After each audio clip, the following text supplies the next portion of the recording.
Power of sale, bank sale, distress sale. Whatever fancy legal name you want to give it, well, it usually means one thing. Somehow somebody borrowed too much. The numbers broke and now the lender wants out. But here's my question. Did the bank not know who they were lending to? Did the mortgage insurer not see the file? Did nobody notice that the same house sold 3 times in 2 years, each time for another 300,000, 400,000, 500,000 more, with no extra bedrooms, no extra square footage, no new foundation, no golden toilet, nothing. Same house, same walls, same roof, same damn driveway. But somehow every few months it magically became worth another $500,000 and nobody looked at that and said, yep, looks good, approved. Really? Or did everybody know exactly what was happening and nobody cared? Because now that the music is slowing down, properties are sitting, investors are bleeding, private lenders are panicking, and power of sale listings are showing up, everybody wants to act surprised. How did this happen? Come on, man. We watched it happen. We watched cheap money turn regular people into real estate geniuses overnight. We watched buyers waive conditions. We watched investors buy second, third, and fourth properties because somebody told them real estate only goes up. We watched appraisals support prices that made no damn sense. We watched banks lend. We watched insurers backstop. We watched governments collect taxes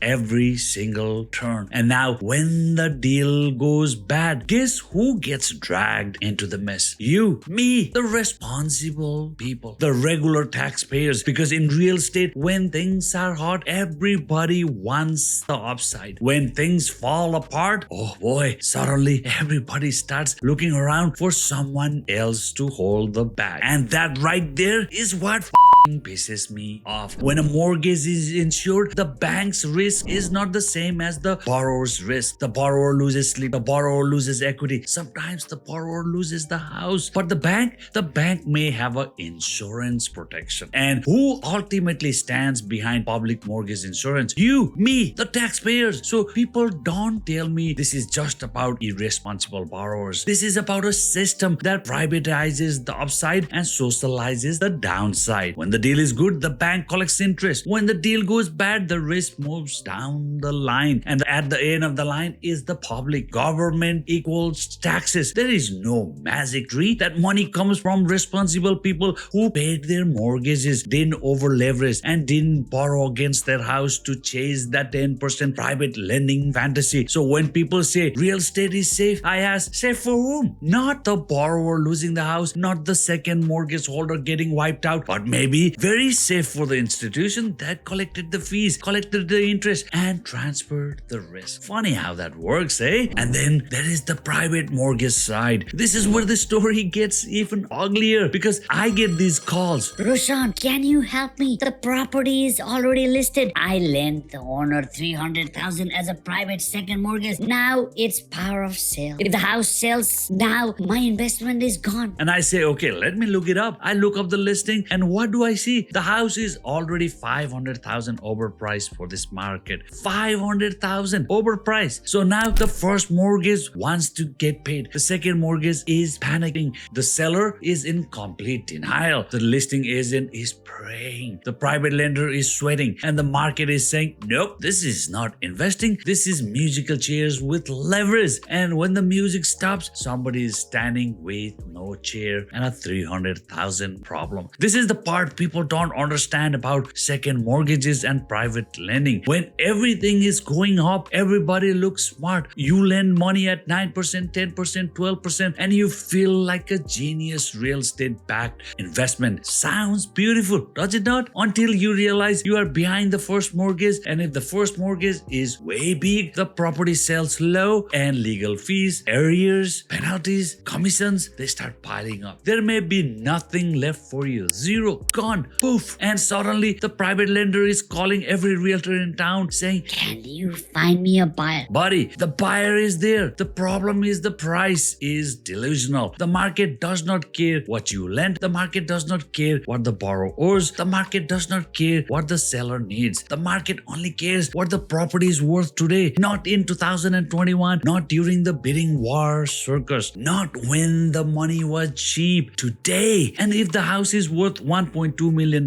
today, you can cry all day that you need $1.6 million. The market will not give you a that's the hard truth. Everybody is trying to recover yesterday's fake equity. The seller wants yesterday's price. The lender wants yesterday's security. The second mortgage wants yesterday's cushion. The investor wants yesterday's dream. But the buyer is standing there today's market saying, I'm not paying for your mistake. And honestly, they shouldn't. Now, let's talk about the actual bank sale listings because this part is wild. Lenders, let me talk to you directly.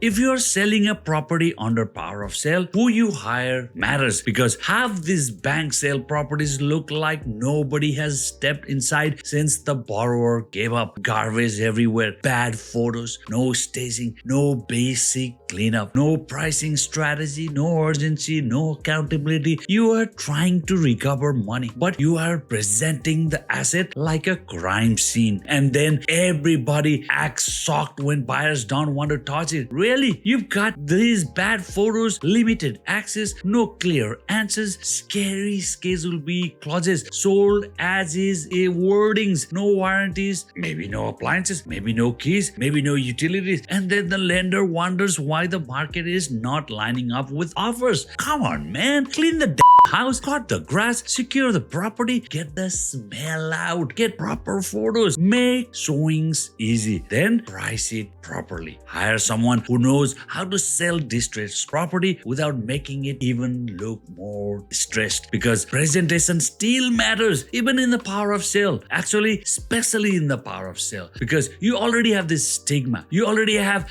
buyer's fear built into the process. Buyers hear power of sale and they immediately think, what's wrong with it? Is there damage? Will the bank negotiate? Are there liens? Is there a weird Schedule B? Can I get financing? Will my lawyers hate this transaction? So why would you add more fear by marketing the property like garbage? This is where my suspicious brain kicks in. I'm not making any accusation. I'm not saying every bank sale is some backroom deal. But sometimes you look at these listings and go, wait a minute. Why is this being marketed so badly? Why are the photos terrible? Why are showings so difficult? Why is the price completely disconnected from the reality? Why is nobody answering my questions? Why does it feel like they don't actually want normal buyers to buy it? Because no showing equals no offers. No offers means no clean market sale. No clean market sale means eventually somebody says, well, we tried. And then what happens? Now comes this investor. Now comes the connection. Now comes the person who somehow knows exactly when to step in, exactly who to call, exactly what to offer, and exactly how to pick it up at a discount.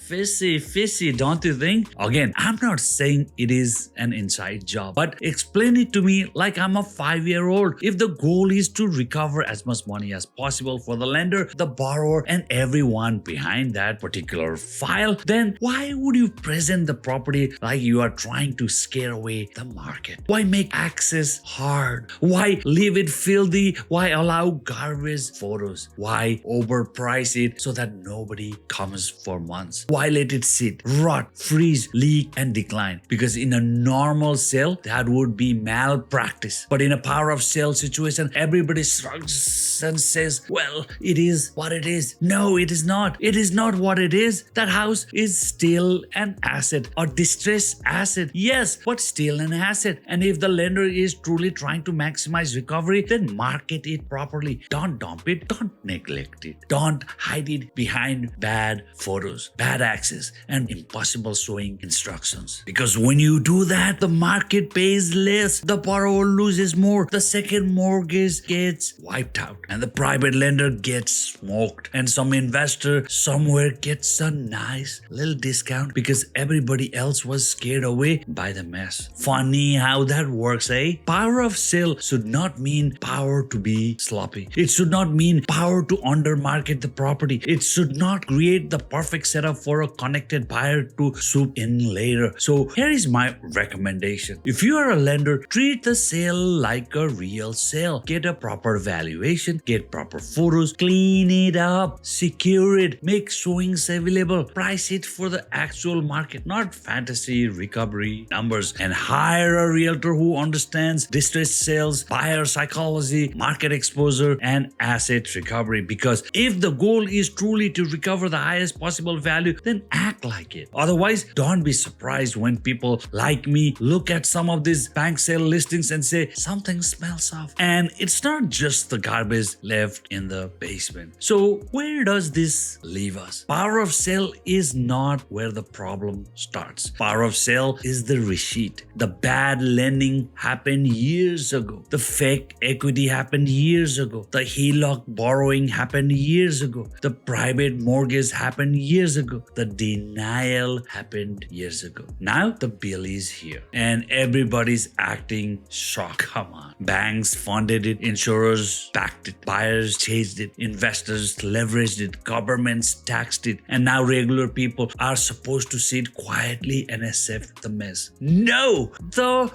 market didn't break overnight. It broke one bad loan, one inflated appraisal, one desperate refinance, and one over-leveraged investor at a time. So the next time you see a bank sale, don't just look at the house. Ask the real question. Who borrowed it? Who approved it? Who insured it? Who appraised it? Who hyped it? Who collected fees? Who gets paid first? Who gets wiped out? And who is left holding the bag? Because that's the real story. Not just the house, not just the borrower, not just the bank, the system. And if nobody wants to talk about that, fine, I will, because this is the angry realtor show, and this is the kind of shit, this is exactly what makes me angry. I'll see you on the next episode.